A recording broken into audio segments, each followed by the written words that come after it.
জুলাই আন্দোলন দমনে তথ্য প্রবাহ বন্ধে তৎকালীন তথ্য ও যোগাযোগ প্রতিমন্ত্রী জুনায়েদ আহমেদ পলককে ফোন করে ইন্টারনেট স্লো করার নির্দেশ দিয়েছিলেন কার্যক্রম নিষিদ্ধ আওয়ামী লীগের সাধারণ সম্পাদক ওবায়দুল কাদের। জুলাই হত্যা মামলার প্রমাণ হিসেবে এই কল রেকর্ড ট্রাইব্যুনালে দাখিল করেছে প্রসিকিউশন। ওবায়দুল কাদেরের নির্দেশনার পর তৎকালীন প্রধানমন্ত্রী শেখ হাসিনার অনুমোদনে প্রথমে স্লো ও পরে ধাপে ধাপে বন্ধ করা হয় ইন্টারনেট। ওবায়দুল কাদের এবং যুবলীগ ছাত্রলীগের শীর্ষ নেতাসহ ৭ জনের বিরুদ্ধে জুলাই হত্যা মামলার প্রমাণ হিসেবে এই কল রেকর্ড ট্রাইব্যুনালে দাখিল করে প্রসিকিউশন।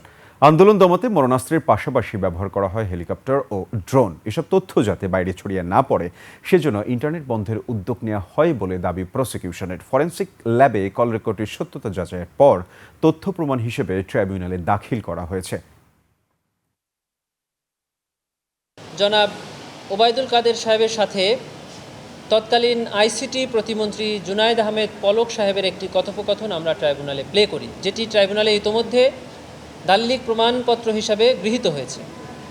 সেখানে দেখা যায় যে ওবায়দুল কাদের সাহেব জনাব আইসিটি প্রতিমন্ত্রী পলককে বলছেন যে ইন্টারনেটটা একটু স্লো করে দাও। তখন পলক সাহেব বলছেন যে জি স্যার করছি, তবে নেত্রীর একটু পারমিশন নিয়ে নিই।